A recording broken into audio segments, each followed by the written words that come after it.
राहुल के आतंकी मसूद अजहर को जी कहने के बाद सियासी घमासान तेज हो गया है। बीजेपी ने राहुल गांधी पर हमला बोलते हुए कांग्रेस को पाकिस्तान का प्रवक्ता करार दे दिया।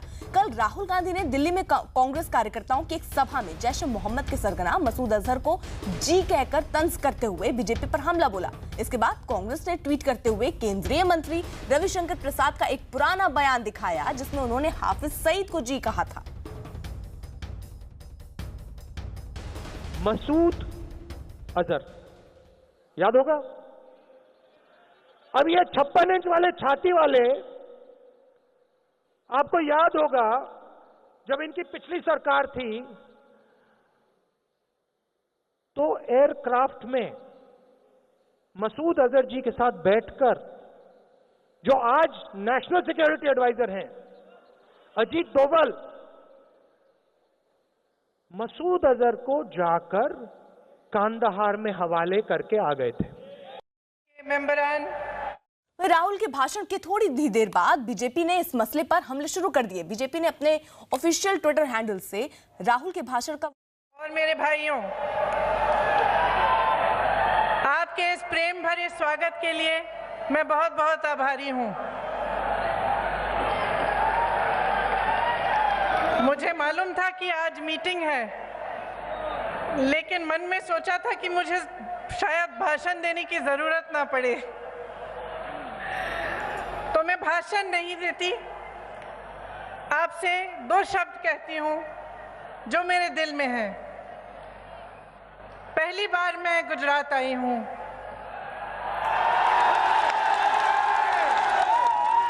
और पहली बार साबरमती के उस आश्रम में गई जहां से महात्मा गांधी जी ने इस देश की आज़ादी का संघर्ष शुरू किया था। और मैं बता नहीं सकती आपको कि वहां उन पेड़ों के नीचे बैठे हुए भजन सुनते हुए मेरे दिल में क्या भावना जागी। ऐसे लगा कि आंसू आने वाले हैं, क्योंकि मैंने उन देशभक्तों के बारे में सोचा जिन्होंने जीवन संघर्ष किया, जिन्होंने इस देश के लिए अपनी जान दी, सब कुछ त्याग कर दिया, जिनके बलिदानों पर इस देश की नींव डली है। वहां बैठे हुए मन में ये बात आई कि ये देश प्रेम, सद्भावना और आपसी प्यार के आधार पर बना है। आज जो कुछ देश में हो रहा है उससे दुख होता है, और आप सब यहाँ इतनी तादाद में आए हैं। मैं दिल से आपको कहना चाहती हूँ कि इससे बड़ी कोई देशभक्ति नहीं है कि आप जागरूक बने। आपकी जागरूकता एक हथियार है, आपका वोट एक हथियार है, लेकिन ये एक ऐसा हथियार है जिससे किसी को चोट नहीं पहुंचानी, किसी का दुख नहीं करना, किसी का नुकसान नहीं पहुंचाना। ये एक ऐसा हथियार है जो आपको मजबूत बनाएगा। आपको बहुत गहराई से सोचना पड़ेगा कि ये चुनाव क्या है, इसमें आप क्या चुनने जा रहे हैं। आप अपना भविष्य चुनने जा रहे हैं। फिजूल के मुद्दे नहीं उठने चाहिए। जो मुद्दे उठने चाहिए वो ये होने चाहिए कि आपके लिए सबसे महत्वपूर्ण क्या है, आप आगे कैसे बढ़ेंगे, नौजवानों को रोजगार कैसे मिलेगा, महिलाएं सुरक्षित कैसे महसूस करेंगी अपने आप को, आगे कैसे बढ़ेंगी, किसानों के लिए क्या किया जाएगा। ये चुनावी मुद्दे हैं और आपकी जागरूकता ही इन मुद्दों को आगे ला सकती है। तो मैं आपसे आग्रह करना चाहती हूं कि सोच समझ के इस बार आप निर्णय लें। जो आपके सामने बड़ी बड़ी बातें करते हैं, बड़े बड़े वादे करते हैं, उनसे पूछिए। जो 2 करोड़ रोजगार उन्होंने आपको जिनका उन्होंने आपको वचन दिया था, वो रोजगार कहाँ है? उनसे पूछिए कि जो 15 लाख आपके खाते में आने थे, वो 15 लाख कहाँ गए? जिन महिलाओं की सुरक्षा की बात करते थे, उन महिलाओं को किसने पूछा है इन 5 सालों में? सही सवाल करिए इस चुनाव में। आगे आने वाले 2 महीनों में आपके सामने तमाम मुद्दे उछाले जाएंगे। आपकी जागरूकता ही इस देश को बनाएगी। ये आपकी जिम्मेदारी है। आपकी देशभक्ति इसी में प्रकट होनी चाहिए। तो यहाँ पे जहाँ से हमारी आज़ादी की लड़ाई शुरू हुई थी, जहाँ से गांधी जी ने प्रेम की आवाज उठाई थी, सद्भावना की आवाज उठाई थी, अहिंसा की आवाज उठाई थी, मैं सोचती हूं यहीं से आवाज उठनी चाहिए। जो अपनी फितरत की बात करते हैं आपके सामने, आप उन्हें बताइए कि इस देश की फितरत क्या है। इस देश की फितरत है कि जर्रे जर्रे में सच्चाई ढूंढ के निकालेगी। इस देश की फितरत है कि नफरत की हवाओं को प्रेम और करुणा में बदलेगी। ये आवाज आप यहां से उठाइए। आने वाले दिनों में सही निर्णय लीजिए, सही मुद्दे उठाइए, सही सवाल करिए, क्योंकि ये देश आपका है, आपने बनाया है, मेरे किसान भाइयों ने बनाया है, मेरी बहनों ने बनाया है, जो रोज सुबह शाम मेहनत करती हैं, नौजवानों ने बनाया है। और किसी ने ये देश नहीं बनाया है। ये देश और किसी का नहीं है। इस देश की हिफाजत सिर्फ आप लोग कर सकते हैं। आप एक एक जना जो यहाँ बैठा है, इस जिम्मेदारी को समझिए। आगे जैसे परेश जी ने कहा, आज़ादी की लड़ाई से कोई कम नहीं है। हमारी संस्थाएं नष्ट की जा रही हैं। जहां देखिए वहां नफरत फैलाई जा रही है। और हमारे लिए, आपके लिए इससे बड़ी चीज कोई नहीं हो सकती कि हम देश की हिफाजत करें, हम देश के लिए काम करें और देश के विकास के लिए आगे बढ़ें और इकट्ठे आगे बढ़ें। मैं आप सबको बहुत बहुत धन्यवाद देना चाहती हूं कि आपने मेरा यहाँ स्वागत किया और मुझे यहाँ बोलने का मौका दिया। जय हिंद।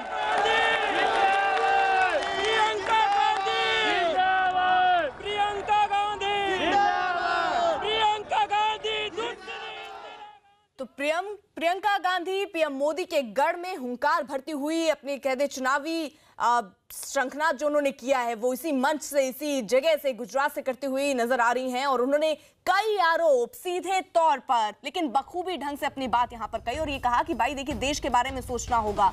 प्रियंका गांधी यहां पर नरेंद्र मोदी को घेरती हुई भी नजर आ रही हैं कि हमारी संस्थाएं जो है वो नष्ट की जा रही हैं और ये देश की आजादी से इसको जोड़ दिया कि जितना संघर्ष हमने देश की आजादी के लिए किया था उतना ही संघर्ष इस बार भी इन चुनावों में भी करना होगा। और साथ साथ वही मुद्दे जो लगातार विपक्ष पूछता रहा है, चाहे वो 15 लाख रुपयों का हो जो अकाउंट में आने की बात थी, उसको लेकर सवाल पूछ रही हैं, रोजगार को लेकर सवाल पूछ रही हैं कि आखिरकार कितने रोजगार लोगों को मिले, और महिलाओं की सुरक्षा से जुड़ा हुआ मुद्दा भी उन्होंने यहां पर उठाया। तो प्रियंका गांधी ने चुनावी बिगुल फूंक दिया है और साबरमती आश्रम में सद्भावना की सीख मिलती है, ये सब बातें भी वो कहती आ रही हैं।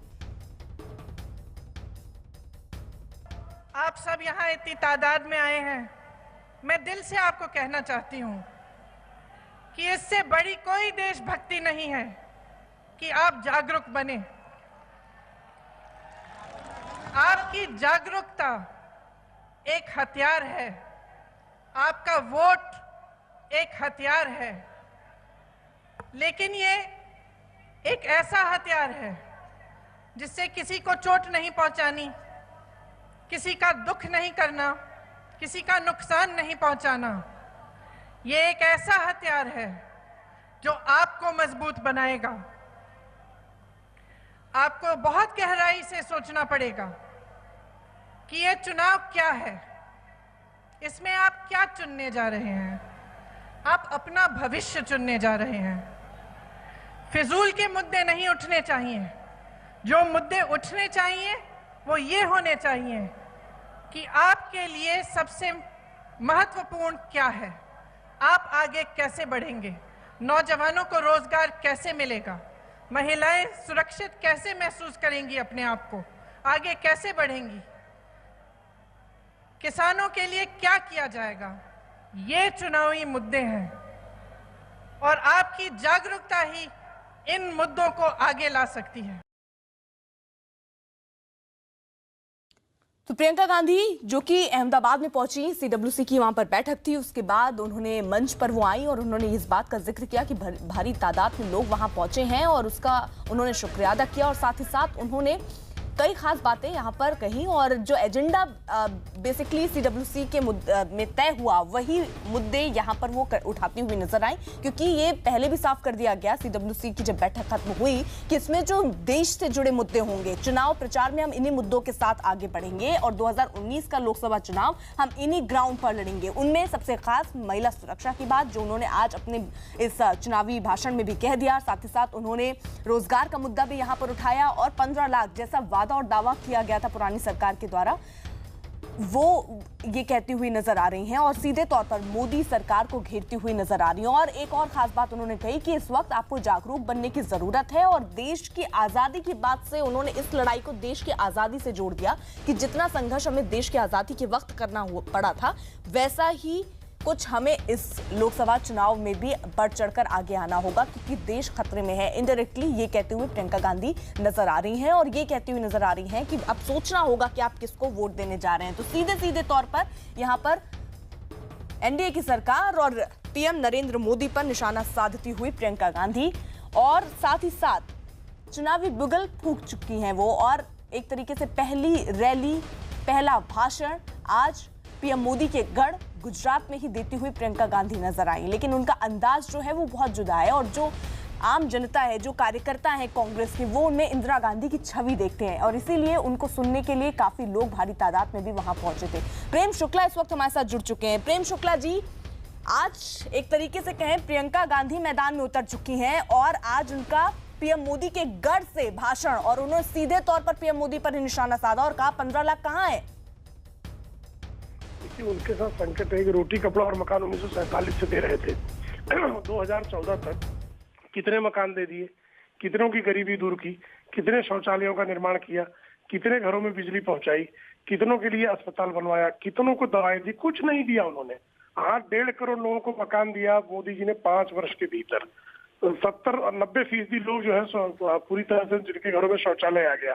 औषधालय की स्थिति देखिए, आयुष्मान भारत के कारण 50 करोड़ लोगों को सीधा लाभ पहुंचने की स्थिति और आज 15 से 20 लाख लोग जो हैं आयुष्मान भारत का सीधा लाभ उठा चुके हैं। शौचालयों का निर्माण देखिए, दवाइयों की कमी देखिए, दवाइयों का मूल्यों में जिस तरह से कमी आई है वो देखिए। किसानों के लिए स्वयं एम एस स्वामीनाथन, जिनका स्वामीनाथन आयोग का गठन हुआ, स्वामीनाथन में किसान आयोग अटल जी की सरकार में तक गठित नहीं हुई, 2005 में उसकी रिपोर्ट आई, 2014 तक की सरकार में उसको लागू नहीं किया और एम एस स्वामीनाथन स्वयं कहते हैं कि आदरणीय मोदी जी की सरकार आने के बाद पहली बार किसानों के जीवन में गुणात्मक परिवर्तन के लिए नीतियां बनी है और 1.5 गुना लोगों का न्यूनतम जो है उनका समर्थन मूल्य प्राप्त हुआ उनकी उपज का और 2 गुना होने की दिशा में है। तो जिस कांग्रेस ने पूरे देश में घोटालों के अलावा उनके खाते में क्या है, उनके खाते में मुंद्रा से लेकर 2G 3G जीजाजी घोटाले के अतिरिक्त क्या है? ठीक है, कांग्रेस हमारे साथ अखिलेश प्रताप सिंह भी जुड़ चुके हैं, जवाब उनसे ले लेती हूँ। अखिलेश प्रताप जी, देखिए वो आरोप लगा रहे हैं कि भाई आप रोजगार की बात कर रहे हैं, आप यहाँ पर घरों की बात कर रहे हैं, आपने कितने दे दिए जब आप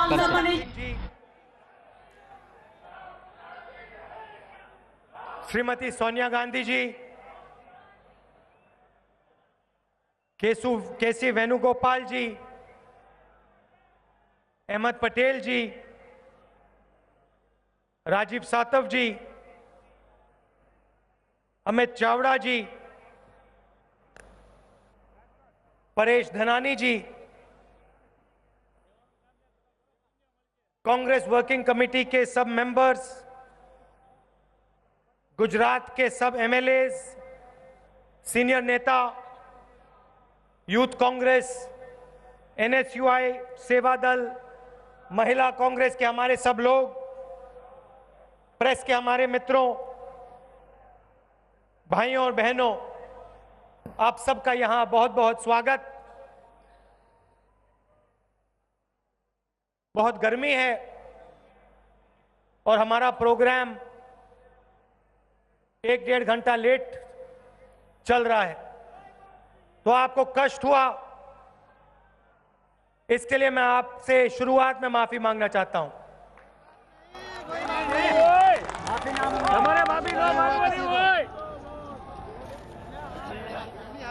सालों बाद कांग्रेस वर्किंग कमेटी की मीटिंग गुजरात में हुई और हमने ये मीटिंग गुजरात में इसलिए की क्योंकि हिंदुस्तान में दो विचारधाराओं की लड़ाई है और दोनों विचारधारा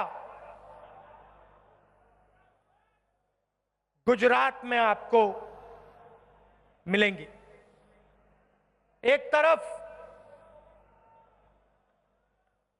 महात्मा गांधी, जिन्होंने अपनी पूरी जिंदगी का हर क्षण इस देश को बनाने में लगा दिया। आज हम उनके आश्रम में थे और अगर ये देश बना है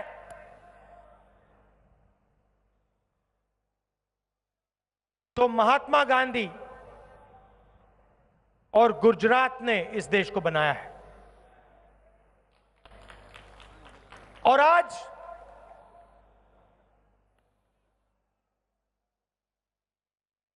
दूसरी शक्तियां इस देश को कमजोर करने में लगी हैं।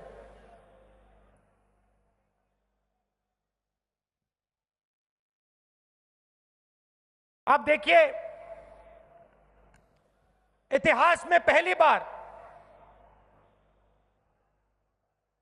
सुप्रीम कोर्ट के 4 जज प्रेस के पास जाते हैं, कहते हैं हमें काम करने नहीं दिया जा रहा है, और उसके एकदम बाद जज लोहिया जी का नाम लेते हैं। आमतौर से जनता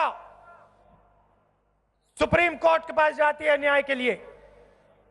आज के हिंदुस्तान में सुप्रीम कोर्ट के जज जनता के सामने न्याय मांगते हैं, और यह सिर्फ सुप्रीम कोर्ट के साथ नहीं हो रहा है। जहां भी आप देखें, हिंदुस्तान की संस्थाओं पर, इंस्टीट्यूशंस पर आक्रमण चालू है।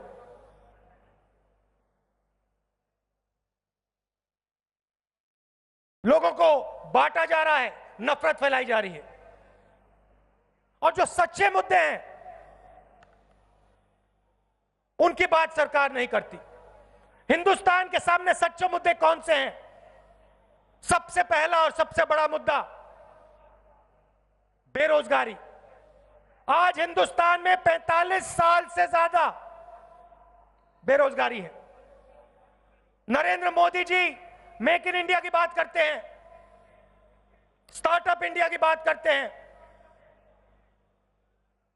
मगर सच्चाई यह है कि आज हिंदुस्तान का युवा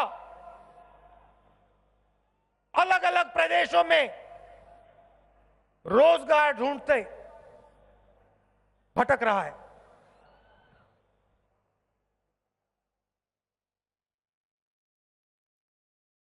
$450 युवाओं को 24 घंटे में नरेंद्र मोदी जी की सरकार रोजगार देती है। दूसरी तरफ किसानों का मुद्दा। गुजरात के चुनाव में हमने किसानों की बात की और किसानों ने गुजरात में हमारी पूरी समर्थन की। और किसानों के सामने कौन से मुद्दे हैं? नरेंद्र मोदी जी 3,50,000 करोड़ रुपए 15 लोगों का कर्जा माफ कर सकते हैं। हिंदुस्तान के सबसे अमीर लोगों का मगर हिंदुस्तान के किसान का कर्जा माफ नहीं कर सकते, 1 रुपया कर्जा माफ नहीं कर सकते हैं। उल्टा अरुण जेटली जी कहते हैं किसान का कर्जा माफ करना हमारी पॉलिसी नहीं है। किसान बीमा का पैसा देते हैं